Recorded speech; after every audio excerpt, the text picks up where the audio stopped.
എല്ലാവർക്കും നമസ്കാരം. ഇന്ന് നമ്മൾ പുതിയ പാഠഭാഗത്തിലേക്ക് കടക്കുകയാണ്. നമ്മുടെ പാഠത്തിൻ്റെ പേരാണ് സമ്പദ് ശാസ്ത്ര ചിന്തകൾ. നമുക്കെല്ലാവർക്കും ഒരുപാട് ആവശ്യങ്ങൾ ഉണ്ടാവാറുണ്ട് അല്ലേ? നമ്മുടെ ഡെയിലി ലൈഫിൽ കുറേ ആവശ്യങ്ങൾ ഉണ്ടാവാറുണ്ട്. ഒരു ദിവസം തന്നെ നമുക്ക് ഒരുപാട് ആവശ്യങ്ങൾ ഉണ്ടാവാറുണ്ട്. പക്ഷേ നമ്മുടെ ഈ ആവശ്യങ്ങളൊക്കെ എപ്പോഴെങ്കിലും തീരാറുണ്ടോ? ഒരിക്കലും ഇല്ല അല്ലേ? ഒരാവശ്യം കഴിയുമ്പോഴേക്കും വേറൊരാവശ്യം നമുക്ക് വരും. അങ്ങനെ നമ്മുടെ ആവശ്യങ്ങൾ എന്താണ്? ഒരിക്കലും തീരാത്ത ആവശ്യങ്ങളാണ്. എപ്പോഴും ഇങ്ങനെ വന്നുകൊണ്ടിരിക്കും. ഒന്ന് തീരുമ്പോൾ ഒന്ന്, ഒന്ന് തീരുമ്പോൾ ഒന്ന്. അങ്ങനെ ഒരുപാട് ആവശ്യങ്ങൾ നമ്മുടെ ലൈഫിൽ നമുക്ക് ഉണ്ടായിരിക്കും. അപ്പോൾ നമ്മുടെ ഈ ആവശ്യങ്ങളൊക്കെ എങ്ങനെ ഇത്ര വേഗം തീരുന്നത്? അല്ലെങ്കിൽ എങ്ങനെയാണ് നമ്മുടെ ആവശ്യങ്ങൾ നമുക്ക് നിറവേറ്റാനായിട്ട് പറ്റുന്നത്? അത് എങ്ങനെയാണെന്നുള്ളതിനെ കുറിച്ചിട്ട് നമ്മൾ മുൻ ക്ലാസ്സുകളിലൊക്കെ പഠിച്ചിട്ടുണ്ട്. അതായത് നമ്മുടെ ആവശ്യങ്ങൾ തൃപ്തിപ്പെടുത്താൻ വേണ്ടി എങ്ങനെയാണ് നമുക്കുള്ള സാധനങ്ങളും അല്ലെങ്കിൽ സേവനങ്ങളൊക്കെ നമുക്ക് ലഭിക്കുന്നത്. ഇതിനെക്കുറിച്ചിട്ടൊക്കെ നമ്മൾ കഴിഞ്ഞ ക്ലാസ്സുകളിലൊക്കെ നമ്മുടെ കൊച്ചു ക്ലാസ്സുകളിലൊക്കെ നമ്മൾ പഠിച്ചിട്ടുണ്ട്. എങ്ങനെയത്? ആ പ്രക്രിയയെ എന്താ പറയുക? നമ്മളുടെ ആവശ്യങ്ങൾ തൃപ്തിപ്പെടുത്താൻ വേണ്ടി സാധനങ്ങളും സേവനങ്ങളൊക്കെ നമുക്ക് ലഭിക്കുന്ന ആ ഒരു പ്രക്രിയയെ നമ്മൾ എന്താ പറയുക? നമുക്ക് നോക്കാം അല്ലേ? നമ്മൾ ചെറിയ ക്ലാസ്സിൽ പഠിച്ച കാര്യമാണ്. അത് നമുക്കൊന്നുകൂടെ നോക്കാം. ഉൽപാദനം. ഈ ഒരു വാക്ക് അല്ലെങ്കിൽ ഈ ഒരു പ്രക്രിയ നിങ്ങൾ നിങ്ങളുടെ ചെറിയ ക്ലാസ്സുകളിലൊക്കെ കേട്ടിട്ടുണ്ടായിരിക്കും. എന്താണ് ഉൽപാദനം? മനുഷ്യൻ്റെ ആവശ്യങ്ങൾ തൃപ്തിപ്പെടുത്തുന്നതിനുള്ള സാധനങ്ങളും സേവനങ്ങളും ലഭ്യമാക്കുന്ന പ്രക്രിയയാണ് ഉൽപാദനം. എന്താണ്? മനുഷ്യൻ്റെ ആവശ്യങ്ങൾ തൃപ്തിപ്പെടുത്തുന്നതിനുള്ള സാധനങ്ങളും സേവനങ്ങളും ലഭ്യമാക്കുന്ന പ്രക്രിയയാണ് ഉൽപാദനം. നമുക്കെന്താണ്? ഒരുപാട് ആവശ്യങ്ങളുണ്ട്. ആ ആവശ്യങ്ങൾ പലപ്പോഴും എന്തെങ്കിലും പ്രത്യേക സാധനങ്ങൾക്ക് വേണ്ടിയിട്ടുള്ളതായിരിക്കാം, അല്ലെങ്കിൽ നമുക്ക് കിട്ടുന്ന എന്തെങ്കിലും സേവനങ്ങൾക്ക് വേണ്ടിയുള്ളതായിരിക്കാം. അപ്പോൾ ഇത്തരത്തിലുള്ള സാധനങ്ങളും സേവനങ്ങളും നമ്മുടെ ആവശ്യങ്ങൾ തൃപ്തിപ്പെടുത്തുന്നതിന് വേണ്ടി ലഭ്യമാക്കുന്ന പ്രക്രിയയാണ് നമ്മൾ എന്തു പറയുന്നത്? ഉൽപാദനം എന്ന് പറയുന്നത്. ഈ ചിത്രങ്ങൾ നോക്കൂ. എന്തൊക്കെ ചിത്രങ്ങളാണ് ഇവിടെ കൊടുത്തിരിക്കുന്നത്? ഇവിടെ കൃഷിയുടെ ചിത്രമുണ്ട്. രണ്ടാമതായിട്ടൊരു ട്രാഫിക് പോലീസിൻ്റെ ചിത്രമുണ്ട്. മൂന്നാമത് എന്താ? ഒരു ഡോക്ടറിൻ്റെ ചിത്രമുണ്ട്. ഏറ്റവും അവസാനമായിട്ട് നൽകിയിരിക്കുന്നത് ഫാക്ടറി തൊഴിൽ. ഒരു ഫാക്ടറിയിൽ തൊഴിലാളികൾ ജോലി ചെയ്യുന്ന ഒരു ചിത്രമാണ് നിങ്ങൾക്ക് നൽകിയിരിക്കുന്നത്. ഇങ്ങനെ 4 തരത്തിലുള്ള ചിത്രം ഞാൻ നിങ്ങൾക്ക് നൽകിയിട്ടുണ്ട്. ഇതിൽ കൃഷിയും അതുപോലെ തന്നെ ഫാക്ടറി തൊഴിലൊക്കെ എന്താ?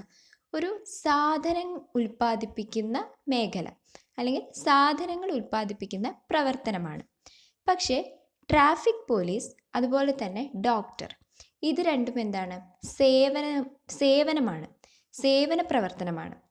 അപ്പോൾ കൃഷിയും ഫാക്ടറി തൊഴിലാളികളും എന്താണ്? സാധനങ്ങൾ ഉൽപ്പാദിപ്പിക്കുന്ന പ്രവർത്തനമാണെങ്കിൽ ട്രാഫിക് പോലീസും ഡോക്ടറും സേവനവുമായി ബന്ധപ്പെട്ട പ്രവർത്തനങ്ങളാണ്. അതുകൊണ്ട് തന്നെ ഇതൊക്കെ എന്താണ്? നമ്മളുടെ ഉൽപ്പാദനത്തിൻ്റെ ഭാഗമാണ്. കാരണം സാധനങ്ങൾ ഉൽപ്പാദിപ്പിക്കുന്നത് ഉൽപ്പാദനത്തിൻ്റെ ഭാഗമാണ്. അതുപോലെ തന്നെ സേവനങ്ങൾ നൽകുന്ന പ്രവർത്തനങ്ങൾ എന്താണ്? ഉൽപ്പാദനത്തിൻ്റെ ഭാഗമാണ്. ഇത് നിങ്ങൾ കഴിഞ്ഞ ക്ലാസ്സുകളിലൊക്കെ പഠിച്ചിട്ടുള്ള കാര്യം തന്നെയാണ്. നമ്മുടെ ഉൽപ്പാദന പ്രക്രിയയ്ക്ക് ആവശ്യമായിട്ടുള്ള ഘടകങ്ങൾ എന്തൊക്കെയാണ്? അതായത് എന്തൊക്കെ വേണം? നമ്മളൊരു കാര്യം ഉൽപ്പാദിപ്പിക്കണമെങ്കിൽ, ഒരു സാധനം ഉൽപ്പാദിപ്പിക്കണമെങ്കിൽ, അല്ലെങ്കിൽ നമുക്കൊരു സേവനം ലഭിക്കണമെങ്കിൽ അതിനാവശ്യമായിട്ടുള്ള കുറച്ച് ഘടകങ്ങളുണ്ട്. ആ ഘടകങ്ങളാണ് ഇവിടെ കൊടുത്തിരിക്കുന്നത്. ഒന്നാമത്തേതാണ് ഭൂമി. എന്താണ്? ഭൂമി. രണ്ടാമത്തേത് തൊഴിൽ. മൂന്നാമത്തേത് മൂലധനം. നാലാമത്തേത് സംഘാടനം. ഇവിടെ ഭൂമി എന്നതുകൊണ്ട് എന്താ ഉദ്ദേശിക്കുന്നത്? ഇപ്പോൾ നമുക്കൊരു സാധനം ഉൽപ്പാദിപ്പിക്കണം. നമ്മൾ എക്സാമ്പിളായിട്ട് ഒരു കൃഷി, എന്തെങ്കിലും ഒരു വിളയുടെ ഒരു കൃഷി നമ്മൾ നടത്തുക എന്ന് വിചാരിക്കുക. അത് നടത്തണമെങ്കിൽ നമുക്ക് എന്ത് വേണം? ഒരു ഭൂമി വേണം അല്ലേ? അതായത് കുറച്ച് മണ്ണ് അല്ലെങ്കിൽ കുറച്ച് സ്ഥലം ഉണ്ടെങ്കിൽ മാത്രമാണ് നമുക്ക് എന്ത് ചെയ്യാൻ പറ്റുള്ളൂ? അവിടെ കൃഷി ചെയ്യാനായിട്ട് പറ്റുള്ളൂ. അപ്പോൾ കൃഷി ചെയ്യാനുള്ളൊരു സ്ഥലമാണ് നമുക്ക് ആദ്യം വേണ്ടത്. അതിനെ നമുക്ക് എന്ത് പറയാം? ഭൂമി എന്ന് പറയാനായിട്ട് പറ്റും. രണ്ടാമത്തേത് തൊഴിൽ. ഇവിടെ തൊഴിൽ എന്നതുകൊണ്ട് ഉദ്ദേശിക്കുന്നത് തൊഴിലാളികളെയാണ്. അതായത് ഒരു കൃഷിഭൂമി നമ്മൾ കണ്ടുപിടിച്ചു, നമുക്ക് കൃഷി ചെയ്യാനായിട്ട് നമ്മളൊരു ഭൂമി കണ്ടുപിടിച്ചു. വെറുതെ ഭൂമി കണ്ടുപിടിച്ചത് കൊണ്ട് മാത്രം നമ്മളുടെ കൃഷി അവിടെ സാധ്യമാവില്ല. അവിടെ എന്ത് വേണം? ജോലി എടുക്കാനായിട്ട് തൊഴിലാളികൾ വേണം. അതാണ് ഇവിടെ തൊഴിൽ എന്നതുകൊണ്ട് ഉദ്ദേശിക്കുന്നത്. അപ്പോൾ ഏറ്റവും ആദ്യം ഉൽപാദന പ്രക്രിയയ്ക്ക് ഭൂമി വേണമെന്ന് മനസ്സിലായി. രണ്ടാമത്തേത് തൊഴിൽ വേണമെന്ന് മനസ്സിലായി, അഥവാ തൊഴിലാളികൾ വേണമെന്ന് മനസ്സിലായി. മൂന്നാമത്തേതാണ് മൂലധനം. മൂലധനം എന്ന് പറഞ്ഞാൽ ക്യാപിറ്റൽ ഇൻവെസ്റ്റ്മെൻറ്റ് എന്നൊക്കെ നമുക്ക് പറയാം. അതായത് ആ കൃഷി അവിടെ ചെയ്യണമെങ്കിൽ അതിനു വേണ്ടി നമ്മൾ എന്ത് ചിലവാക്കണം? കുറച്ച് പണം ചിലവാക്കണം. അതിൻ്റെ തുടക്കത്തിന് വേണ്ടി, അത് തുടങ്ങി വെക്കുന്നതിന് വേണ്ടി നമ്മൾ കുറച്ച് രൂപ അതിലെന്ത് ചെയ്യണം? നിക്ഷേപിക്കണം. അല്ലെങ്കിൽ അതിനു വേണ്ടി നമ്മളുടെ കയ്യിൽ നിന്ന് നമ്മൾ ഉപയോഗിക്കണം. അങ്ങനെ നമ്മൾ ഉപയോഗിക്കുന്ന പണത്തിനെയാണ് നമ്മൾ എന്ത് പറയുന്നത്? മൂലധനം എന്ന് പറയുന്നത്. അപ്പോൾ 3 കാര്യങ്ങൾ പഠിച്ചു. ഒന്നാമത്തേത് ഭൂമി, രണ്ടാമത്തേത് തൊഴിൽ അഥവാ തൊഴിലാളികൾ, മൂന്നാമത്തേത് മൂലധനം. ഏറ്റവും അവസാനമായി സംഘാടനം. അതായത് ഇതെല്ലാം ചെയ്യുന്നതിന് വേണ്ടി ഒരു സംഘടന അല്ലെങ്കിൽ ഒരു കൂട്ടം ആളുകളുടെ ഒരു ഗ്രൂപ്പ് നമുക്ക് ആവശ്യമുണ്ട്. അതാണ് സംഘാടനം എന്ന് ഉദ്ദേശിക്കുന്നത്. ചിലപ്പോൾ ഒരാളാവാം. ഒരു കൃഷി ചെയ്യുന്നു എന്ന് പറഞ്ഞാൽ ചിലപ്പോൾ ഒരാളായിരിക്കാം, അയാളുടെ നേതൃത്വത്തിൽ അല്ലെങ്കിൽ അയാൾ ഒരാൾ മാത്രമായിട്ടായിരിക്കാം ആ കൃഷി ചെയ്യുന്നത്. അല്ലെങ്കിൽ ഒന്നിൽ കൂടുതൽ ആളുകൾ ഒരുമിച്ചായിരിക്കാം ആ കൃഷി ചെയ്യുന്നത്. അവരെയാണ് സംഘാടനം, ആ പ്രവർത്തനത്തെ നമ്മൾ സംഘാടനം എന്ന് പറയുന്നു. അത് ചെയ്യുന്നവരെ സംഘാടകർ എന്ന് പറയുന്നു. അപ്പോൾ ഈ 4 കാര്യങ്ങളാണ് ഉൽപാദന പ്രക്രിയയ്ക്ക് ആവശ്യമായിട്ടുള്ള ഘടകം. ഓക്കെ, ഇനി അടുത്തതായിട്ട് നമ്മൾ പറയാൻ പോകുന്നത്, ഇവിടെ നമ്മൾ പറഞ്ഞു ഉൽപാദന ഘടകങ്ങൾ ഏതൊക്കെയാണ്, നമ്മളുടെ ഉൽപാദന പ്രക്രിയയ്ക്ക് ആവശ്യമായിട്ടുള്ള ഘടകങ്ങൾ ഏതൊക്കെയാണെന്ന് നമ്മൾ പറഞ്ഞു. ഇനി ഈ ഉൽപാദന ഘടകങ്ങൾക്ക് അവർ നിർവഹിക്കുന്ന പങ്കിനനുസരിച്ചിട്ടായിരിക്കും പ്രതിഫലം വിതരണം ചെയ്യുന്നത്. അതായത് നമുക്കറിയാം, ഇപ്പം നമ്മൾ ആരെങ്കിലും എന്തെങ്കിലും ജോലി ചെയ്യാമെന്ന് വിചാരിക്കാം. അങ്ങനെ നമ്മളൊരാൾക്ക് ജോലി ചെയ്ത് കൊടുക്കുന്ന സമയത്ത് നമ്മൾ തീർച്ചയായിട്ടും അവരുടെ കയ്യിൽ നിന്ന് തിരിച്ച് എന്തെങ്കിലും ഒരു പ്രതിഫലം പ്രതീക്ഷിക്കും, അല്ലേ?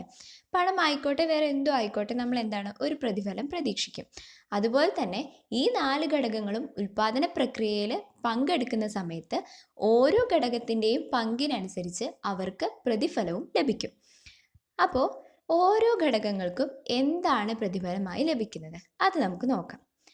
ഒന്നാമത്തേതാണ് ഭൂമി. ഭൂമിക്ക് എന്താണ് ലഭിക്കുന്നത്? വാടകയാണ് ലഭിക്കുന്നത്. പ്രതിഫലമായിട്ട് വാടകയാണ് ലഭിക്കുന്നത്. അതായത് ഇപ്പോൾ ഞാൻ ഒരു കൃഷി ചെയ്യുന്നുണ്ട്, എൻ്റെ കയ്യിൽ സ്ഥലമില്ല, ഞാൻ വേറൊരാളുടെ അടുത്ത് സ്ഥലം വാങ്ങാമെന്ന് വിചാരിക്കാം. അപ്പോൾ ഞാൻ അവിടെ കൃഷി ചെയ്യുന്നതിന്, അല്ലെങ്കിൽ ഞാൻ അവിടെ ഒരു സ്ഥാപനമാണ് തുടങ്ങുന്നതെങ്കിൽ ഞാൻ എന്ത് ചെയ്യണം? ആ ഭൂമിക്ക് ഒരു വാടക കൊടുക്കണം. അപ്പോൾ നമ്മൾ സാധാരണയായിട്ട് ഭൂമിക്ക് കൊടുക്കുന്ന പ്രതിഫലം എന്താണ്? വാടകയായിട്ടാണ് നമ്മൾ പറയുന്നത്. രണ്ടാമത്തേതാണ് തൊഴിൽ. തൊഴിൽ അല്ലെങ്കിൽ തൊഴിലാളികൾ. അവിടെ പണിയെടുക്കുന്ന തൊഴിലാളികൾക്ക് നമ്മൾ എന്താണ് കൊടുക്കുന്നത്? വേതനം, അതായത് കൂലി, അല്ലേ? കൂലി നമ്മൾ കൊടുക്കും. അവർ ചെയ്യുന്ന ജോലിക്കുള്ള കൂലി നമ്മൾ അവർക്ക് കൊടുക്കും. അപ്പോൾ തൊഴിലാളികൾക്ക് ലഭിക്കുന്ന പ്രതിഫലത്തിൻ്റെ പേരാണ് വേതനം. മൂന്നാമത്തേതാണ് മൂലധനം. അതായത് അവിടെ പൈസ നിക്ഷേപിക്കുന്ന, ആ കൃഷിക്ക് വേണ്ടി പൈസ നിക്ഷേപിക്കുന്ന ആ ആൾക്ക് തിരിച്ചെന്താണ് ലഭിക്കുന്നത്? പലിശയാണ് ലഭിക്കുന്നത്. അയാൾ അവിടെ നിക്ഷേപിച്ച പണത്തിന് തിരികെ അയാൾക്ക് കിട്ടുന്ന പ്രതിഫലത്തിന് നമ്മൾ പറയുന്ന പേരാണ് പലിശ. ഏറ്റവും അവസാനമായി സംഘാടനം എന്ന പ്രവർത്തനം അഥവാ സംഘാടകർക്ക് എന്താ കിട്ടുന്നത്? ലാഭമാണ് ലഭിക്കുന്നത്. അതായത് ആ കൃഷിയിൽ ലാഭമുണ്ടായിക്കഴിഞ്ഞാൽ, അല്ലെങ്കിൽ ആ സ്ഥാപനത്തിൽ ഒരു ലാഭമുണ്ടായിക്കഴിഞ്ഞാൽ അതാർക്ക് ലഭിക്കും? ഈ സംഘാടകർക്ക് ലഭിക്കും. അപ്പോൾ ഓരോരുത്തരും വഹിക്കുന്ന ആ പങ്കിനനുസരിച്ചിട്ടായിരിക്കും അവർക്ക് ലഭിക്കുന്ന പ്രതിഫലം ഉണ്ടായിരിക്കുക. അതുകൊണ്ട് തന്നെ വിതരണം എന്ന് പറയുന്നത് നമ്മുടെ സമ്പദ് വ്യവസ്ഥയിൽ പ്രാധാന്യമർഹിക്കുന്ന ഒന്നാണ്. നല്ല രീതിയിലുള്ള വിതരണം നടക്കുമ്പോൾ മാത്രമാണ് സാമ്പത്തിക വികസനം ഉണ്ടാവുകയുള്ളൂ. അതായത് നീതിപൂർണമായിട്ടുള്ള വിതരണം, ഓരോരുത്തർക്കും അവരർഹിക്കുന്ന രീതിയിലുള്ള പ്രതിഫലം കൊടുക്കുമ്പോഴാണ് അവിടെ നീതിപൂർണമായ വിതരണം സാധ്യമാകുന്നത്. അങ്ങനെയാണെങ്കിൽ മാത്രമാണ് സാമ്പത്തിക വികസനം അവിടെ നടക്കുന്നുള്ളൂ. അടുത്തതായിട്ട് നമ്മൾ വേറൊരു കൺസെപ്റ്റ് പഠിക്കാൻ പോവുകയാണ്. ഇതാണ് ഉപഭോഗം. എന്താണ്? ഉപഭോഗം. ഈ ഒരു വാക്ക് നിങ്ങൾ ചിലപ്പോൾ കേട്ടിട്ടുണ്ടാവില്ല. എന്താണ് ഉപഭോഗം എന്ന്? അതെന്താ നമുക്കൊന്ന് നോക്കാം. വളരെ സിമ്പിളായിട്ടുള്ള കാര്യമാണ്. പേര് വലിയ പേരാണ്, പക്ഷേ ശരിക്കും അതെന്താണ്? വളരെ സിമ്പിളായിട്ടുള്ളൊരു കൺസെപ്റ്റാണ്. അതെന്താ നമുക്ക് നോക്കാം. മനുഷ്യൻ തൻ്റെ ആവശ്യങ്ങൾ പൂർത്തീകരിക്കുന്നത് സാധനങ്ങളുടെയും സേവനങ്ങളുടെയും ഉപഭോഗത്തിലൂടെയാണ്. എന്താണ്? മനുഷ്യൻ തൻ്റെ ആവശ്യങ്ങൾ പൂർത്തീകരിക്കുന്നത് സാധനങ്ങളുടെയും സേവനങ്ങളുടെയും ഉപഭോഗത്തിലൂടെയാണ്. അപ്പോൾ നമ്മളെങ്ങനെ നമ്മുടെ ആവശ്യങ്ങളൊക്കെ തൃപ്തിപ്പെടുത്തുന്നത്, അല്ലെങ്കിൽ നമ്മളുടെ ആവശ്യങ്ങളൊക്കെ നമ്മൾ എങ്ങനെയാണ് പൂർത്തീകരിക്കുന്നത്? ആ ഒരു സാധനം, നമുക്ക് വേണ്ട സാധനം നമ്മൾ വാങ്ങി ഉപയോഗിച്ചിട്ട്, അല്ലെങ്കിൽ നമുക്ക് കിട്ടുന്ന ഒരു സേവനം നമുക്ക് വേണ്ട രീതിയിൽ നമ്മൾ ആ സേവനം ഉപയോഗിച്ചുകൊണ്ട്. അപ്പോൾ ഇവിടെ ഉപഭോഗം എന്നതുകൊണ്ട് ഉദ്ദേശിക്കുന്നത് എന്താണ്? ഉപയോഗം തന്നെയാണ്. അതായത് നമ്മളുടെ ആവശ്യങ്ങൾക്ക് വേണ്ട സാധനങ്ങളും സേവനങ്ങളും നമ്മൾ എങ്ങനെ ഉപയോഗിക്കുന്നു, ആ ഉപയോഗത്തിലൂടെയാണ് നമ്മൾ നമ്മളുടെ ആവശ്യങ്ങളൊക്കെ പൂർത്തീകരിക്കുന്നത്. അടുത്തത്, ഉൽപാദന പ്രക്രിയയിൽ പങ്കെടുക്കുന്നത് മൂലം ലഭിക്കുന്ന പ്രതിഫലമാണ് ഉപഭോഗത്തിന് വേണ്ടി ചിലവഴിക്കുന്നത്. ശ്രദ്ധിക്കണം, ഉൽപാദന പ്രക്രിയയിൽ പങ്കെടുക്കുന്നത് മൂലം ലഭിക്കുന്ന പ്രതിഫലമാണ് ഉപഭോഗത്തിന് വേണ്ടി ചിലവഴിക്കുന്നത്. അതായത് ഉൽപാദന പ്രക്രിയയിൽ നിന്ന് എന്തൊക്കെയാണ് കിട്ടുന്നതെന്ന് നമ്മൾ പറഞ്ഞു അല്ലേ? ഓരോ ഘടകത്തിനും എന്തൊക്കെയാണ് കിട്ടുന്നതെന്ന് നമ്മൾ പറഞ്ഞു. ഇപ്പോൾ ഞാനൊരു തൊഴിലാളിയാണെങ്കിൽ എനിക്ക് കിട്ടുന്നത് വേതനമാണ്. ആ ഉൽപാദന പ്രക്രിയയിൽ പങ്കെടുത്തുകൊണ്ട് എനിക്ക് കിട്ടുന്ന വേതനം, പണം. ആ പണം കൊണ്ടാണ് ഞാൻ എന്ത് ചെയ്യുന്നത്? എനിക്ക് വേണ്ട സാധനങ്ങളും സേവനങ്ങളും വാങ്ങുന്നത്. അപ്പോൾ ആ ഉൽപാദന പ്രക്രിയയിൽ പങ്കെടുത്തുകൊണ്ട് എനിക്ക് കിട്ടുന്ന പ്രതിഫലം, ആ പ്രതിഫലമാണ് ഞാൻ എന്തിനുപയോഗിക്കുന്നത്? എൻ്റെ ആവശ്യങ്ങൾ പൂർത്തീകരിക്കാൻ വേണ്ടി ഉപയോഗിക്കുന്നത്. അതാണ് ഇവിടെ പറയുന്നത്. മൂന്നാമതായി, ഉൽപാദനം, വിതരണം, ഉൽപ്പന്നങ്ങളുടെയും സേവനങ്ങളുടെയും ഉപഭോഗം എന്നിവ പരസ്പരം ബന്ധപ്പെട്ടിരിക്കുന്നു. എങ്ങനെയാണ് അത് മൂന്നും പരസ്പരം ബന്ധപ്പെട്ടിരിക്കുന്നത്? ഏറ്റവും ആദ്യം ഉൽപാദനം. ഉൽപാദനത്തിലെ ഒരു ഘടകം, ആ ഘടകത്തിന് പ്രതിഫലം വിതരണം ചെയ്യപ്പെട്ടു. അതായത് തൊഴിലാണ് നമ്മൾ എടുക്കുന്നതെങ്കിൽ, അല്ലെങ്കിൽ തൊഴിലാളികളെയാണ് നമ്മൾ എടുക്കുന്നതെങ്കിൽ, തൊഴിലാളികളാണ് അവിടെ ഉൽപാദനത്തിൽ പങ്കെടുക്കുന്ന ഘടകം. ആ തൊഴിലാളികൾ ഉൽപാദനത്തിൽ പങ്കെടുത്തതുകൊണ്ട് അവർക്ക് എന്ത് വിതരണം ചെയ്ത് കിട്ടി? അല്ലെങ്കിൽ അവർക്ക് എന്താണ് കിട്ടിയത്? വേതനം അഥവാ കൂലി അവർക്ക് കിട്ടി.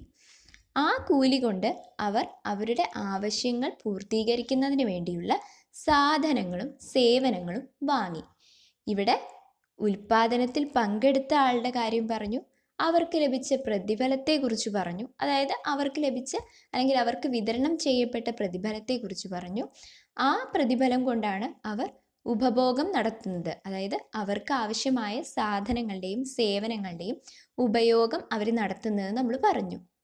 അതുകൊണ്ടാണ് ഇവിടെ ഈ ഉൽപാദനവും വിതരണവും ഉൽപ്പന്നങ്ങളുടെയും സേവനങ്ങളുടെയും ഉപഭോഗവും പരസ്പരം ബന്ധപ്പെട്ടിരിക്കുന്നു എന്ന് പറയുന്നത്.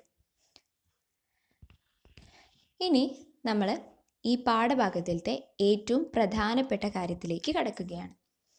അതായത് എന്താണ് സാമ്പത്തിക ശാസ്ത്രം? ഈ ഒരു പാഠഭാഗത്തിൽ നമ്മൾ പഠിക്കുന്നത് മുഴുവൻ ഈ സാമ്പത്തിക ശാസ്ത്രവുമായി ബന്ധപ്പെട്ട കാര്യങ്ങളാണ്. എന്താണ് സാമ്പത്തിക ശാസ്ത്രം? സമ്പത്തിനെ കുറിച്ചുള്ള പഠനമാകാം അല്ലേ? വളരെ സിമ്പിളായി പറയുകയാണെങ്കിൽ സമ്പത്തിനെ കുറിച്ചുള്ള പഠനമാകാം എന്ന് നമുക്ക് പറയാം. ഇനി നമുക്കൊന്നുകൂടെ നോക്കാം, എന്താണ് സാമ്പത്തിക ശാസ്ത്രം? സാധനങ്ങളുടെയും സേവനങ്ങളുടെയും ഉൽപാദനം, വിതരണം, ഉപഭോഗം എന്നിവയെക്കുറിച്ച് പഠിക്കുന്ന ഒരു സാമൂഹ്യ ശാസ്ത്രമാണ് സാമ്പത്തിക ശാസ്ത്രം. എന്താണ്? സാധനങ്ങളുടെയും സേവനങ്ങളുടെയും ഉൽപാദനം, വിതരണം, ഉപഭോഗം എന്നിവയെക്കുറിച്ച് പഠിക്കുന്ന ഒരു സാമൂഹ്യ ശാസ്ത്രമാണ് സാമ്പത്തിക ശാസ്ത്രം. അതായത് നമ്മൾ ഉപയോഗിക്കുന്ന, അല്ലെങ്കിൽ നമ്മളുടെ ഈ ഒരു സമ്പദ് വ്യവസ്ഥയിലുള്ള എല്ലാ സാധനങ്ങൾ, എല്ലാ സേവനങ്ങൾ, ഇതിൻ്റെയൊക്കെ ഉൽപാദനം, ഇത് എങ്ങനെയാണ് അത് ഉൽപ്പാദിപ്പിക്കുന്നത്, അതിൻ്റെ വിതരണം, ഏതെല്ലാം രീതിയിലാണ് അതിൻ്റെ വിതരണം നടക്കുന്നത്, ഉപഭോഗം, എങ്ങനെയാണ് അതിൻ്റെ ഉപയോഗം, ഏതെല്ലാം രീതിയിലാണ് ആളുകൾ അതിനെ ഉപയോഗിക്കുന്നത്, അല്ലെങ്കിൽ എത്രത്തോളം നല്ല രീതിയിലാണ് അവരതിനെ ഉപയോഗിക്കുന്നത്, എത്രത്തോളം നല്ല രീതിയിലാണ് അതിൻ്റെ ഉൽപ്പാദനവും വിതരണവും നടക്കുന്നത്, ഇതിനെയൊക്കെ കുറിച്ച് പഠിക്കുന്ന സാമൂഹ്യ ശാസ്ത്രത്തിൻ്റെ ഒരു ഭാഗമാണ് എന്ത്? സാമ്പത്തിക ശാസ്ത്രം. ആഡം സ്മിത്താണ് ആധുനിക സാമ്പത്തിക ശാസ്ത്രത്തിൻ്റെ പിതാവ്. അതായത് ആധുനിക സാമ്പത്തിക ശാസ്ത്രത്തിൻ്റെ പിതാവാണ് ആര്? Adam Smith. അപ്പം എന്താ സാമ്പത്തിക ശാസ്ത്രം എന്നാ പറഞ്ഞത്? നമ്മളുടെ ഈ ഒരു രാജ്യത്ത്, അല്ലെങ്കിൽ നമ്മളുടെ ഈ ഒരു സമ്പദ്ഘടനയിൽ, അല്ലെങ്കിൽ സമ്പദ് വ്യവസ്ഥയിൽ ഉള്ള സാധനങ്ങളുടെയും സേവനങ്ങളുടെയൊക്കെ ഉൽപ്പാദനം, വിതരണം, ഉപഭോഗം എന്നിവയെക്കുറിച്ച് പഠിക്കുന്ന ഒരു സാമൂഹ്യ ശാസ്ത്രമാണ് സാമ്പത്തിക ശാസ്ത്രം. ആധുനിക സാമ്പത്തിക ശാസ്ത്രത്തിൻ്റെ പിതാവായിട്ട് നമ്മൾ പറയുന്നത് ആഡം സ്മിത്തിനെ ആണ്. ഇനി അടുത്തതായിട്ട് നമ്മൾ പഠിക്കാൻ പോകുന്നത് നമ്മുടെ സമ്പദ്ഘടനയിൽ വരുന്ന പ്രശ്നങ്ങളാണ്. ഈ ഒരു സമ്പദ്ഘടനയിൽ അല്ലെങ്കിൽ നമ്മളുടെ സമ്പദ്ഘടനയിൽ ഒരുപാട് പ്രശ്നങ്ങളും എന്തായാലും ഉണ്ടായിരിക്കും. അതിനെക്കുറിച്ചിട്ടാണ് നമ്മളിനി പഠിക്കാൻ പോകുന്നത്. അപ്പോൾ അതിന് മുൻപായിട്ട് നിങ്ങൾക്ക് ഞാനിവിടെ ഒരു ചിത്രം തന്നിട്ടുണ്ട്. ഒരു പച്ചക്കറി തോട്ടത്തിൻ്റെ ചിത്രമാണ്. നിങ്ങളെപ്പോലെയുള്ള വിദ്യാർത്ഥികൾ തന്നെയാണ് ആ പച്ചക്കറി തോട്ടത്തിൽ വിളവെടുത്തുകൊണ്ട് നിൽക്കുന്നത്. അപ്പോൾ നിങ്ങളുടെ സ്കൂളുകളിലും എന്തുണ്ടായിരിക്കും? ചെറിയൊരു പച്ചക്കറി തോട്ടമൊക്കെ ഉണ്ടായിരിക്കും അല്ലേ? ചെറിയ പച്ചക്കറി തോട്ടം അല്ലെങ്കിൽ വലിയ പച്ചക്കറി തോട്ടമൊക്കെ നിങ്ങളുടെ സ്കൂളുകളിൽ ഉണ്ടായിരിക്കും. നിങ്ങളുടെ സ്കൂളിലത്തെ പച്ചക്കറി തോട്ടത്തിലത്തെ പച്ചക്കറിയൊക്കെ നിങ്ങൾ എന്തിനു വേണ്ടിയിട്ടാണ് ഉപയോഗിക്കുന്നത്? നിങ്ങളുടെ സ്കൂളിലത്തെ ആവശ്യങ്ങൾക്ക് വേണ്ടി തന്നെയാണ് സാധാരണയായിട്ട് ഉപയോഗിക്കാറല്ലേ? ഇനി നിങ്ങളൊന്ന് ചിന്തിച്ചു നോക്കൂ. നിങ്ങളൊരു പച്ചക്കറി തോട്ടം നിർമ്മിക്കുകയാണ് നിങ്ങളുടെ സ്കൂളിൽ. അത് നിങ്ങളുടെ സ്കൂളിലത്തെ ആവശ്യങ്ങൾക്ക് വേണ്ടി മാത്രമല്ല ഉപയോഗിക്കുന്നത്, നിങ്ങളുടെ ഗ്രാമത്തിലെ ആവശ്യങ്ങൾക്ക് വേണ്ടി കൂടിയാണ് ആ പച്ചക്കറി തോട്ടം നിങ്ങൾ ഉപയോഗിക്കുന്നത്. അതായത് നിങ്ങളുടെ സ്കൂളിലത്തെ ആവശ്യങ്ങൾ മാറ്റി നിർത്തി ആ ഗ്രാമത്തിലുള്ളവർക്ക് കൂടി നല്ല ഫ്രഷ് ആയിട്ടുള്ള അല്ലേ, അതായത് വിഷമൊന്നും ചേർക്കാത്ത നല്ല ജൈവവളമൊക്കെ ഉപയോഗിച്ചിട്ടുള്ള നല്ല പച്ചക്കറികൾ കൊടുക്കാൻ നിങ്ങൾ ആഗ്രഹിക്കുന്നുണ്ട്. കുറഞ്ഞ വിലയ്ക്കൊക്കെ സാധാരണക്കാർക്ക് പോലും കിട്ടുന്ന രീതിയിൽ കൊടുക്കാൻ നിങ്ങൾ ഉദ്ദേശിക്കുന്നു. അപ്പോൾ അതിനു വേണ്ടി നിങ്ങൾ നിങ്ങളുടെ സ്കൂളിൽ എന്ത് ചെയ്യാണ്? ഒരു പച്ചക്കറി തോട്ടം നിർമ്മിക്കുകയാണ്. അങ്ങനെ ഒരു പച്ചക്കറി തോട്ടം നിർമ്മിക്കുമ്പോൾ നിങ്ങൾ എന്തൊക്കെ കാര്യങ്ങളായിരിക്കും ശ്രദ്ധിക്കുക? ആ ഒരു പച്ചക്കറി തോട്ടം നിർമ്മിക്കാൻ വേണ്ടി നിങ്ങൾ പ്ലാൻ ചെയ്യുന്ന സമയത്ത് അതിനെക്കുറിച്ചിട്ട് അല്ലെങ്കിൽ അതിൻ്റെ ഉപയോഗത്തെക്കുറിച്ച് എന്തൊക്കെ കാര്യങ്ങളായിരിക്കും നിങ്ങൾ ശ്രദ്ധിക്കുന്നുണ്ടാവുക? നമുക്ക് നോക്കാം അല്ലേ. ഒന്നാമത്തേത്, എത്ര സ്ഥലത്ത് പച്ചക്കറി കൃഷി ചെയ്യണം? കാരണം നമ്മുടെ സ്കൂളിന് വേണ്ടി മാത്രമല്ല നമ്മളിവിടെ ഉണ്ടാക്കുന്നത്, ആ സ്കൂൾ നിൽക്കുന്ന ഗ്രാമത്തിന് മുഴുവനായിട്ടാണ് നമ്മൾ പച്ചക്കറി കൃഷി ചെയ്യുന്നത്. അപ്പോൾ എത്ര സ്ഥലത്ത് പച്ചക്കറി കൃഷി ചെയ്യണം നമ്മൾ ആദ്യം നോക്കും. ചെറിയൊരു സ്ഥലത്ത് മാത്രം പോരാ, അത്യാവശ്യം വലിയ സ്ഥലത്ത് തന്നെ ചെയ്യണം അല്ലേ? അപ്പം എത്രത്തോളം സ്ഥലം നമ്മൾ ആ കൃഷിക്ക് വേണ്ടി മാറ്റി വയ്ക്കണം. രണ്ടാമത്തേത്, ഏതെല്ലാം പച്ചക്കറികളാണ് കൃഷി ചെയ്യേണ്ടത് അല്ലേ? അതായത് ഏറ്റവും നല്ല പച്ചക്കറികൾ നോക്കി, അല്ലെങ്കിൽ ഏറ്റവും കൂടുതൽ ആളുകൾ ഉപയോഗിക്കുന്ന പച്ചക്കറികൾ നോക്കി, അങ്ങനെ ഏതൊക്കെ പച്ചക്കറികളാണ് ഉപയോഗിക്കേണ്ടത് ആ ഒരു കാര്യം, അല്ലെങ്കിൽ ഏതൊക്കെ പച്ചക്കറികളാണ് കൃഷി ചെയ്യേണ്ടത് ആ ഒരു കാര്യം നമ്മൾ നോക്കും. മൂന്നാമത്തേത്, ഏത് രീതിയിലുള്ള കൃഷിയാണ് ചെയ്യേണ്ടത്? വ്യത്യസ്ത തരത്തിലുള്ള രീതികളുണ്ട് കൃഷി ചെയ്യാൻ വേണ്ടിയിട്ട്. അപ്പോൾ അതിൽ ഏത് രീതിയിലുള്ള കൃഷിയാണ് ചെയ്യേണ്ടത്? ഇതൊക്കെ നമുക്ക് വിശദമായിട്ട് ഇനി വരാൻ പോകുന്നുണ്ട്. ഇനി അടുത്തത്, എങ്ങനെയെല്ലാമാണ് അവ പരിപാലിക്കേണ്ടത്? നമ്മൾ കൃഷി, ഒരു പച്ചക്കറി തോട്ടം വെറുതെ ഉണ്ടാക്കിയാൽ പോരാ, അത് നല്ല രീതിയിൽ വളരാനും അതിന് കേടൊന്നും വരാതിരിക്കാനും നമ്മൾ നന്നായിട്ട് ശ്രദ്ധിക്കണം. അപ്പോൾ ഏതൊക്കെ രീതിയിലാണ് നമ്മൾ ആ കൃഷിത്തോട്ടത്തെ പരിപാലിക്കേണ്ടത് എന്നതിനെക്കുറിച്ച് നമ്മൾ ആലോചിക്കും. ഏറ്റവും അവസാനമായിട്ട്, ആർക്കെല്ലാം പ്രയോജനപ്പെടും? അതായത് നമ്മളിത് ചെയ്യുന്ന സമയത്ത് നമ്മുടെ ഗ്രാമത്തിലെ ഏതൊക്കെ രീതിയിൽ അല്ലെങ്കിൽ ഏതൊക്കെ തരത്തിലുള്ള ആളുകൾക്കാണ് ഇതിൻ്റെ പ്രയോജനം ലഭിക്കേണ്ടത്? ഇത്തരം കാര്യങ്ങളൊക്കെ നമ്മൾ എന്ത് ചെയ്യണം? ഗ്രാമത്തിന് വേണ്ടി അല്ലെങ്കിൽ നമ്മുടെ നാടിന് വേണ്ടി ഒരു പച്ചക്കറി കൃഷി ചെയ്യുമ്പോൾ നമ്മൾ നോക്കണം. ഓക്കെ. അപ്പോൾ ഇതേ പ്രശ്നങ്ങളൊക്കെ തന്നെയാണ് എവിടെ ഉണ്ടാവുന്നത്? നമ്മുടെ സാമ്പത്തിക ശാസ്ത്രത്തിലും വരുന്നത്. നമ്മൾ ഇതുപോലെ ഒരു ജസ്റ്റ് നമ്മളൊരു എക്സാമ്പിളായിട്ട് ഒരു പച്ചക്കറി കൃഷിത്തോട്ടം ഉദ്ദേശിച്ചു അല്ലെങ്കിൽ അത് എടുത്തു. അത് ചെയ്യുന്നേക്കാൾ മുന്നേ നമുക്ക് ഉണ്ടാവുന്ന കൺഫ്യൂഷൻസ് തന്നെയാണ് എവിടെ ഉണ്ടാവുന്നത്? നമ്മളുടെ സാമ്പത്തിക ശാസ്ത്രത്തിലും അടിസ്ഥാന പ്രശ്നങ്ങളായി പറയുന്നത്. 3 കാര്യങ്ങളാണ് ഇവിടെ അടിസ്ഥാന പ്രശ്നങ്ങളായി പറയുന്നത് ഉൽപ്പാദനത്തിൽ. ഒന്നാമത്തേത്, എന്താണ് ഉൽപ്പാദിപ്പിക്കേണ്ടത്, എത്ര അളവിൽ? നമ്മളിവിടെ നേരത്തെ പച്ചക്കറി തോട്ടത്തിൻ്റെ കാര്യം പറഞ്ഞ പോലെ തന്നെ എന്താണ് ഉൽപ്പാദിക്കേണ്ടത്, അത് എത്ര അളവിൽ ഉൽപ്പാദിപ്പിക്കണം. രണ്ടാമത്തേത്, എങ്ങനെ ഉൽപ്പാദിപ്പിക്കാം, അതായത് ഏത് രീതിയിൽ നമുക്കത് ഉപയോഗിക്കാം അല്ലെങ്കിൽ ഉൽപ്പാദിപ്പിക്കാം. മൂന്നാമത്തേതാണ്, ആർക്ക് വേണ്ടി ഉൽപ്പാദിപ്പിക്കാം, അതായത് ആർക്കാണ് നമ്മളുടെ ഉൽപ്പാദനത്തിന് അല്ലെങ്കിൽ നമ്മളുടെ ഉൽപ്പന്നത്തിൻ്റെ ബെനഫിറ്റ് ആർക്കാണ് ഏറ്റവും കൂടുതൽ ലഭിക്കേണ്ടത്. ഈ 3 കാര്യങ്ങളാണ് സാമ്പത്തിക ശാസ്ത്രത്തിലെ അടിസ്ഥാന പ്രശ്നങ്ങളായിട്ട് പറയുന്നത്. എന്താണ് ഉൽപ്പാദിപ്പിക്കേണ്ടത്, അത് എത്ര അളവിൽ ഉൽപ്പാദിപ്പിക്കണം, എങ്ങനെയാണ് ഉൽപ്പാദിപ്പിക്കേണ്ടത്, ആർക്ക് വേണ്ടിയാണ് ഉൽപ്പാദിപ്പിക്കേണ്ടത്. ഇനി നമുക്കിതിനെയൊക്കെ കുറച്ച് വിശദമായിട്ട് നോക്കാം. ഏറ്റവും ആദ്യമായിട്ട് എന്താണ് ഉൽപ്പാദിപ്പിക്കേണ്ടത്, എത്ര അളവിൽ? വിഭവങ്ങൾ പരിമിതമായതിനാൽ ലഭ്യമായ വിഭവങ്ങൾ ഉപയോഗിച്ച് സമൂഹത്തിന് ഗുണകരമായ രീതിയിൽ എന്ത് ഉൽപ്പാദിപ്പിക്കണമെന്നത് ഏറ്റവും പ്രധാനമാണ്. അതായത് നമ്മളുടെ ഒരു സമ്പദ്ഘടനയുടെ പ്രത്യേകത എന്താണെന്ന് വെച്ച് കഴിഞ്ഞാൽ, നമുക്ക് ഉൽപ്പാദനം നടത്താനുള്ള വിഭവങ്ങൾ എന്താണ്, കുറവാണ്. പക്ഷേ ആവശ്യങ്ങൾ കൂടുതലാണ്. മനുഷ്യൻ്റെ ആവശ്യങ്ങൾ നമുക്ക് ഉൽപ്പാദനത്തിന് എടുക്കാവുന്ന വിഭവങ്ങളേക്കാൾ കൂടുതലാണ്. അപ്പോൾ അവിടെ വിഭവങ്ങൾ കുറവാണ്, പക്ഷെ നമ്മളുടെ ആവശ്യങ്ങൾ കൂടുതലാണ്. അതുകൊണ്ട് എന്ത് ചെയ്യണം? നമ്മളുടെ സമ്പദ്ഘടനയിൽ ഉള്ള വിഭവങ്ങൾ ഉപയോഗിക്കണം. അത് മുഴുവൻ ഉപയോഗിച്ച് സമൂഹത്തിന് ഗുണകരമാവുന്ന രീതിയിൽ വേണം നമ്മൾ ഉൽപ്പാദിപ്പിക്കേണ്ടത്. അങ്ങനെയുള്ള കാര്യങ്ങളാണ് നമ്മൾ എന്താണ് ഉൽപ്പാദിപ്പിക്കേണ്ടത് എന്നുള്ള കാര്യത്തിൽ പറയുന്നത്. അതായത് നമ്മളുടെ ലഭ്യമായിട്ടുള്ള വിഭവങ്ങൾ മാത്രം ഉപയോഗിച്ചുകൊണ്ട് സമൂഹത്തിൽ എല്ലാവർക്കും ഉപകാരമാവുന്ന രീതിയിൽ നമ്മൾ എന്ത് ചെയ്യണം? സാധനങ്ങൾ ഉൽപ്പാദിപ്പിക്കണം. അതാണ് ഒന്നാമത്തെ കാര്യം.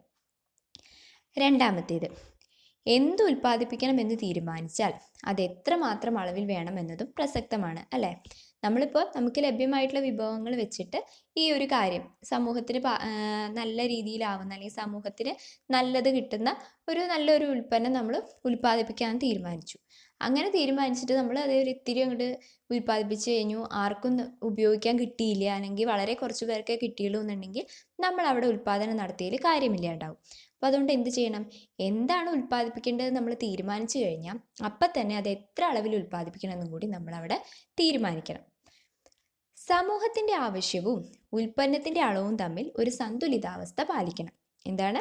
സമൂഹത്തിൻ്റെ ആവശ്യവും ഉൽപ്പന്നത്തിൻ്റെ അളവും തമ്മിൽ ഒരു സന്തുലിതാവസ്ഥ പാലിക്കണം. അതായത് രണ്ടും ഏകദേശം ഒരുപോലെ ആയിരിക്കണം. ഉൽപ്പന്നം എത്രത്തോളം നമ്മൾ ഉൽപ്പാദിപ്പിക്കുന്നുണ്ടോ അതെങ്ങനെയായിരിക്കണം? സമൂഹത്തിലുള്ള അല്ലെങ്കിൽ സമൂഹത്തിൻ്റെ മുഴുവൻ ആവശ്യവും തീർക്കാൻ പറ്റുന്ന അത്രയും നമ്മൾ ആ ഉൽപ്പന്നം ഉൽപ്പാദിപ്പിക്കണം. എങ്കിൽ മാത്രമാണ് നമ്മൾ അവിടെ ഒരു ഉൽപ്പാദനം നടത്തുന്നതിന് നമുക്ക് നല്ലൊരു റിസൾട്ട് കിട്ടുകയുള്ളൂ. അപ്പം ഇതാണ് എന്താണ് ഉൽപ്പാദിപ്പിക്കേണ്ടത്, അത് എത്ര അളവിൽ ഉൽപ്പാദിപ്പിക്കണം എന്നുള്ളതിനെ കുറിച്ചിട്ട് പറയുന്നത്. എന്തൊക്കെയാണ്? പരിമിതമായ വിഭവങ്ങൾ ഉപയോഗിച്ച് സമൂഹത്തിന് നല്ല രീതിയിൽ, അല്ലെങ്കിൽ സമൂഹത്തിന് ഗുണകരമായ രീതിയിൽ വേണം നമ്മൾ ഉൽപ്പാദനം നടത്താൻ. അടുത്തതായി പറയുന്നത്, എന്താണ് ഉൽപ്പാദിപ്പിക്കേണ്ടതെന്ന് തീരുമാനിച്ചു കഴിഞ്ഞാൽ അത് എത്ര അളവിൽ ഉൽപ്പാദിപ്പിക്കണം എന്നതിനെ കുറിച്ചിട്ട് നമുക്കൊരു ചിന്ത വേണം. അതായത് സമൂഹത്തിൻ്റെ ആവശ്യവും അതുപോലെ തന്നെ നമ്മൾ ഉൽപ്പാദിപ്പിക്കുന്ന ഉൽപ്പന്നത്തിൻ്റെ അളവും തമ്മിൽ എന്ത് വേണം? ഒരു സന്തുലിതാവസ്ഥ ഉണ്ടാവണമെന്നാണ് പറയുന്നത്. അടുത്തത്, എങ്ങനെയാണ് ഉൽപ്പാദിപ്പിക്കേണ്ടത്? രണ്ടാമത്തെ ചോദ്യമാണ്, എങ്ങനെയാണ് ഉൽപ്പാദിപ്പിക്കേണ്ടത്? സമൂഹത്തിൽ ലഭ്യമായ വിഭവങ്ങളെയും സാങ്കേതിക വിദ്യയെയും അടിസ്ഥാനപ്പെടുത്തിയാണ് എങ്ങനെ ഉൽപ്പാദിപ്പിക്കാം എന്ന് തീരുമാനിക്കേണ്ടത്. എന്താണ്? സമൂഹത്തിൽ ലഭ്യമായ വിഭവങ്ങളെയും സാങ്കേതിക വിദ്യയെയും അടിസ്ഥാനപ്പെടുത്തിയാണ് എങ്ങനെ ഉൽപ്പാദിപ്പിക്കാമെന്ന് തീരുമാനിക്കേണ്ടത്. അതായത് ഏത് രീതിയിലാണ് നമ്മൾ ആ സാധനം ഉൽപ്പാദിപ്പിക്കാൻ പോകുന്നത്. ഇപ്പോൾ രണ്ട് രീതിയിൽ നമുക്ക് വേണമെങ്കിൽ പറയാം. ഒരു നമ്മൾ ചെയ്യുന്നതെങ്കിൽ നമ്മുടെ നാട്ടിൽ ടെക്നിക്കലായിട്ട്, അതായത് ഇപ്പോൾ മെഷീനൊക്കെ കൊണ്ടുവന്നിട്ടല്ലേ ഇപ്പോൾ കുറേയൊക്കെ കൃഷികൾ നടത്തുന്നത്. അപ്പം അത് കൊണ്ടുവരാനുള്ള ഒരു സാമ്പത്തിക സ്ഥിതി ആ നാട്ടിലുള്ളവർക്കില്ല. പക്ഷെ എന്തുണ്ട്? അവിടെ തൊഴിൽ ചെയ്യാൻ തയ്യാറായിട്ടുള്ളവരുണ്ട്. കൂടുതൽ തൊഴിലാളികൾ അവിടെ ഉണ്ടെന്ന് വിചാരിക്കാം. അങ്ങനെയാണെങ്കിൽ തൊഴിലാളികളെ ഉപയോഗിച്ചുകൊണ്ട് നമുക്ക് എന്ത് ചെയ്യാം? ആ സാധനം ഉൽപ്പാദിപ്പിക്കാൻ, അല്ലെങ്കിൽ ആ കൃഷി മുന്നോട്ട് കൊണ്ടുപോകാനായിട്ട് നമുക്ക് പറ്റും. മറിച്ച് വേറൊരു നാട്ടിൽ തൊഴിലാളികൾ കുറവാണ്, പക്ഷെ അവർക്ക് ഇത്തരം മെഷീനറീസൊക്കെ കൊണ്ടുവന്ന് കൃഷി ചെയ്യാനുള്ള ഒരു കപ്പാസിറ്റി ഉണ്ടെങ്കിൽ എന്ത് ചെയ്യും? അവിടെ കൂടുതലായിട്ട് സാങ്കേതിക വിദ്യ ഉപയോഗിക്കും. അപ്പോൾ അതിനനുസരിച്ചിട്ട് വേണം, അവിടുത്തെ വിഭവങ്ങളെയും സാങ്കേതിക വിദ്യയും അടിസ്ഥാനപ്പെടുത്തിയിട്ടാണ് നമ്മൾ എന്ത് ചെയ്യുന്നത്? അവിടെ ഉൽപ്പാദനം എങ്ങനെ വേണം എന്നുള്ളതിനെ കുറിച്ചിട്ട് തീരുമാനിക്കുന്നത്. അതുപോലെ അവിടെ ഉള്ള സാധനങ്ങൾ ഉപയോഗിച്ചിട്ട്, ഉള്ള സാധനങ്ങൾ വെച്ചിട്ട് വേണം നമ്മൾ എന്ത് ചെയ്യാൻ? അതാണ് ഇവിടെ ഈ ഉള്ള സാധനങ്ങൾ, അവിടുത്തെ ലഭ്യമായിട്ടുള്ള വിഭവങ്ങൾ എന്ന് പറഞ്ഞാൽ ഈ പറഞ്ഞമാതിരി തൊഴിലാളികളൊക്കെ തന്നെയാണ് നമുക്ക് പറയാൻ പറ്റുക. അപ്പം അതിനനുസരിച്ചിട്ടായിരിക്കണം നമ്മൾ ഉൽപ്പാദിപ്പിക്കേണ്ടത്. പിന്നെ പറയുന്നത്, ഉൽപ്പാദനത്തിന് ഏത് മാർഗമാണ് സ്വീകരിക്കേണ്ടതെന്ന് ആ പ്രദേശത്തിലെ ലഭ്യമായ വിഭവങ്ങളെ അടിസ്ഥാനപ്പെടുത്തിയാണ് തീരുമാനിക്കുന്നത്. ഇതേപോലെ തന്നെ അവിടെ ഏതാണോ കൂടുതൽ നമുക്ക് കിട്ടാൻ എളുപ്പം, തൊഴിലാളികളെയാണോ അല്ലെങ്കിൽ മെഷീനറീസ് ആണോ, അതനുസരിച്ചിട്ടാണ് നമ്മൾ എന്ത് ചെയ്യുക? അവിടെ ഒരു സാധനം ഉൽപ്പാദിപ്പിക്കുന്നത്. ഏറ്റവും അവസാനമായിട്ട്, ആർക്ക് വേണ്ടിയാണ് ഉൽപ്പാദിപ്പിക്കുന്നത്? നമ്മൾ ഒരു സാധനം സമൂഹത്തിൻ്റെ ഗുണകരമായ രീതിയിൽ ഉൽപ്പാദിപ്പിക്കുമ്പോൾ അതിൻ്റെ ബെനഫിറ്റ്, അതിൻ്റെ ഗുണം ആർക്കാണ് ഏറ്റവും കൂടുതൽ കിട്ടേണ്ടത്? സമൂഹത്തിൻ്റെ ആവശ്യങ്ങൾ നിറവേറ്റുന്നതിനാണ് ഉൽപ്പാദനം നടത്തേണ്ടത്. ഒന്നാമത്തേതാണ് എന്ത്? സമൂഹത്തിൻ്റെ ആവശ്യങ്ങൾ നിറവേറ്റുന്നതിനാണ് ഉൽപ്പാദനം നടത്തേണ്ടത്. രണ്ടാമത്തേത്, സമൂഹത്തിൽ പരമാവധി പേർക്ക് ഗുണം ലഭിക്കുന്ന തരത്തിലാവണം ഉൽപ്പാദന പ്രവർത്തനങ്ങൾ ആസൂത്രണം ചെയ്യേണ്ടത്. അതായത് നമ്മളൊരു സാധനം ഉൽപ്പാദിപ്പിക്കുന്ന സമയത്ത് അതിൻ്റെ ഗുണം അല്ലെങ്കിൽ അതിൻ്റെ ആ ഒരു നല്ലൊരു ഗുണം കുറച്ച് പേർക്ക് മാത്രം കിട്ടുന്ന രീതിയിലാവരുത് നമ്മുടെ ഉൽപ്പാദനം. മറിച്ച് സമൂഹത്തിലെ എല്ലാ ആളുകൾക്കും ഒരുപോലെ ലഭിക്കുന്ന രീതിയിലായിരിക്കണം നമ്മൾ ആ ഉൽപ്പാദനം നടത്തേണ്ടത്. മൂന്നാമത്തേതായി, ഉൽപ്പാദനത്തിൽ നിന്നുള്ള വരുമാനം എങ്ങനെ വിതരണം ചെയ്യപ്പെടുന്നു എന്നതും പ്രധാനമാണ്. നമ്മൾ ഏറ്റവും ആദ്യം 4 ഘടകങ്ങളും അതിന് ലഭിക്കുന്ന പ്രതിഫലത്തെയും കുറിച്ച് പറഞ്ഞിട്ടുണ്ടായിരുന്നു. അപ്പോൾ ആ ഒരു വരുമാനം, ഈ ഉൽപ്പാദനത്തിൽ നിന്ന് കിട്ടുന്ന വരുമാനമാണ് നമ്മൾ ഈ 4 ഘടകങ്ങൾക്ക് പ്രതിഫലമായി കൊടുക്കുന്നത്. അപ്പോൾ അത് ഏത് രീതിയിൽ വിതരണം ചെയ്യുന്നു എന്നുള്ളതും കൂടി ഈ ആർക്ക് വേണ്ടി ഉൽപ്പാദിപ്പിക്കാം എന്നുള്ള ഭാഗത്തിൽ വരുന്നതാണ്. അതായത് നീതിപൂർണമായ രീതിയിൽ തന്നെ വേണം നമ്മൾ അതിൽ നിന്ന് കിട്ടുന്ന വരുമാനത്തിൻ്റെ വിതരണം നടത്തേണ്ടത്. ഓക്കെ, അപ്പോൾ ഇത്രയും കാര്യങ്ങളാണ് നമ്മൾ ഇന്നത്തെ ക്ലാസ്സിൽ പഠിച്ചത്. എന്തൊക്കെയായിരുന്നു? ഏറ്റവും ആദ്യമായി എന്താണ് ഉൽപ്പാദനം എന്ന് നമ്മൾ പഠിച്ചു. അതിനുശേഷം ഉൽപ്പാദനത്തിന് ആവശ്യമായിട്ടുള്ള 4 ഘടകങ്ങളെ കുറിച്ച് പഠിച്ചു. ആ 4 ഘടകങ്ങൾക്ക് കിട്ടുന്ന പ്രതിഫലത്തെക്കുറിച്ച് പഠിച്ചു. എന്താണ് ഉപഭോഗം എന്ന് പഠിച്ചു. അതുപോലെ എന്താണ് സാമ്പത്തിക ശാസ്ത്രം എന്ന് പഠിച്ചു. ഏറ്റവും അവസാനമായിട്ട് നമ്മളുടെ സാമ്പത്തിക ശാസ്ത്രം നേരിടുന്ന 3 അടിസ്ഥാന പ്രശ്നങ്ങളെക്കുറിച്ച് പഠിച്ചു. ഏതൊക്കെയായിരുന്നു? എന്താണ് ഉൽപ്പാദിപ്പിക്കേണ്ടത്, എത്ര അളവിൽ ഉൽപ്പാദിപ്പിക്കണം, എങ്ങനെ ഉൽപ്പാദിപ്പിക്കാം, ആർക്ക് വേണ്ടി ഉൽപ്പാദിപ്പിക്കാം. ഇതിൽ നിന്നൊക്കെ ഈ 3 എണ്ണത്തിനുമുള്ള ഒരു ഉത്തരം എന്ന് പറയുന്നത് എന്താണ്? ലഭ്യമായ വിഭവങ്ങൾ ഉപയോഗിച്ച് സമൂഹത്തിൽ എല്ലാവർക്കും ഗുണകരമാവുന്ന രീതിയിൽ അവിടുത്തെ വിഭവങ്ങളുടെ ലഭ്യതയ്ക്കനുസരിച്ചിട്ടുള്ള രീതിയിൽ വേണം നമ്മൾ എന്ത് ചെയ്യേണ്ടത്? ഒരു ഉൽപ്പാദന പ്രക്രിയ നടത്തേണ്ടത്. നമ്മളുടെ സമൂഹത്തിൽ ഏതൊരു സാമ്പത്തിക പ്രവർത്തനം നടക്കുമ്പോഴും സ്വാഭാവികമായിട്ടും ഈ 3 ചോദ്യങ്ങൾ അവിടെ ഉണ്ടായിരിക്കും. എന്താ ഉൽപ്പാദിപ്പിക്കേണ്ടത്, അത് എത്ര അളവിൽ നമ്മൾ ഉൽപ്പാദിപ്പിക്കണം, ഏത് രീതി ഉപയോഗിക്കണം, അത് ആർക്കൊക്കെ അതിൻ്റെ പ്രയോജനം കിട്ടണം, ഇങ്ങനെയുള്ള കാര്യങ്ങൾ നമ്മളുടെ ഈ ഒരു നാട്, ചെറിയൊരു പ്രദേശം എടുത്താൽ തന്നെ അവിടെ നടക്കുന്ന ഉൽപ്പാദന പ്രക്രിയയെ ഈ ചോദ്യങ്ങളൊക്കെ ബാധിക്കും. ഇതിൻ്റെയൊക്കെ കൂടിയിട്ടുള്ള ഒരു ഉത്തരമാണ് എന്ത്? സാമ്പത്തിക പ്രവർത്തനത്തിൻ്റെ പ്രാധാന്യം. ഇതിൻ്റെയൊക്കെ ഉത്തരം എന്താണ്? ഞാൻ നേരത്തെ പറഞ്ഞ പോലെ നമ്മുടെ സമൂഹത്തിലെ എല്ലാവർക്കും ഗുണം ലഭിക്കുന്ന രീതിയിൽ സമൂഹത്തിൽ നമുക്ക് ലഭിക്കുന്ന വിഭവങ്ങൾ ഉപയോഗിച്ച് ഏറ്റവും നല്ല രീതിയിൽ ഉൽപ്പാദനം നടത്തണം. അവിടെയാണ് സാമ്പത്തിക പ്രവർത്തനത്തിൻ്റെ പ്രാധാന്യം വരുന്നത്. ഇത്രയാണ് ഇന്നത്തെ ക്ലാസ്സിൽ നമ്മൾ ചർച്ച ചെയ്തത്. ഇനി നിങ്ങൾക്ക് 3 പ്രവർത്തനങ്ങൾ ചെയ്യാനുണ്ട്. ഒന്നാമത്തേത്, ഉൽപ്പാദനത്തിൻ്റെ ഭാഗമായി വരുന്ന ഏതെങ്കിലും 5 പ്രവർത്തനങ്ങൾ പട്ടികപ്പെടുത്തുക. ഉൽപ്പാദനവുമായി ബന്ധപ്പെട്ട് വരുന്ന ഏതെങ്കിലും 5 പ്രവർത്തനങ്ങൾ. നമ്മൾ നേരത്തെ പിക്ചറിൽ 4 പ്രവർത്തനങ്ങൾ പഠിച്ചിട്ടുണ്ടായിരുന്നു. കൃഷി, ഫാക്ടറി തൊഴിലാളികൾ, ഡോക്ടർ, അതുപോലെ തന്നെ ട്രാഫിക് പോലീസ്, അങ്ങനെ സാധനങ്ങളുടെ ഉൽപ്പാദനവും സേവനങ്ങളുടെ ഉൽപ്പാദനവും ഒക്കെ ആയിട്ട് നമ്മൾ 4 എണ്ണം പഠിച്ചിട്ടുണ്ടായിരുന്നു. അതുപോലെ നിങ്ങൾക്കറിയാവുന്ന ഉൽപ്പാദനത്തിൻ്റെ ഭാഗമായി വരുന്ന 5 പ്രവർത്തനങ്ങൾ പട്ടികപ്പെടുത്തി എഴുതണം. രണ്ടാമത്തേത്, ഉൽപ്പാദന പ്രക്രിയയ്ക്ക് ആവശ്യമായ പ്രധാനപ്പെട്ട 4 ഘടകങ്ങളും അവയുടെ പ്രതിഫലവും പട്ടികപ്പെടുത്തുക. 4 ഘടകങ്ങൾ നമ്മൾ പഠിച്ചു. ഭൂമി, തൊഴിൽ, മൂലധനം, സംഘാടനം. ആ 4 ഘടകങ്ങൾ എഴുതുക. അതിന് കറസ്പോണ്ടിങ് ആയിട്ട് ഓരോന്നിനും എന്ത് പ്രതിഫലമാണ് കിട്ടുന്നത്? ഭൂമിക്ക് എന്ത് പ്രതിഫലം കിട്ടുന്നു, തൊഴിലിന് എന്ത് പ്രതിഫലം കിട്ടുന്നു, മൂലധനത്തിന് എന്ത് പ്രതിഫലം കിട്ടുന്നു, സംഘാടനത്തിന് എന്ത് പ്രതിഫലം കിട്ടുന്നു, അങ്ങനെ ഒരു പട്ടിക നിങ്ങൾ തയ്യാറാക്കുക. ഏറ്റവും അവസാനമായിട്ട് സാമ്പത്തിക ശാസ്ത്രത്തിലെ അടിസ്ഥാന പ്രശ്നങ്ങളെക്കുറിച്ച് ലഘുകുറിപ്പ് തയ്യാറാക്കുക. ഇപ്പോൾ ഏറ്റവും അവസാനം നമ്മൾ 3 മെയിൻ പ്രശ്നങ്ങളെക്കുറിച്ച് പഠിച്ചിട്ടുണ്ടായിരുന്നു. അതിനെക്കുറിച്ചിട്ടൊരു ചെറിയ കുറിപ്പ് തയ്യാറാക്കുക. ഇത്രയാണ് ഇന്നത്തെ ക്ലാസ്സിലുള്ള നിങ്ങൾക്കുള്ള പ്രവർത്തനങ്ങൾ. Thank you.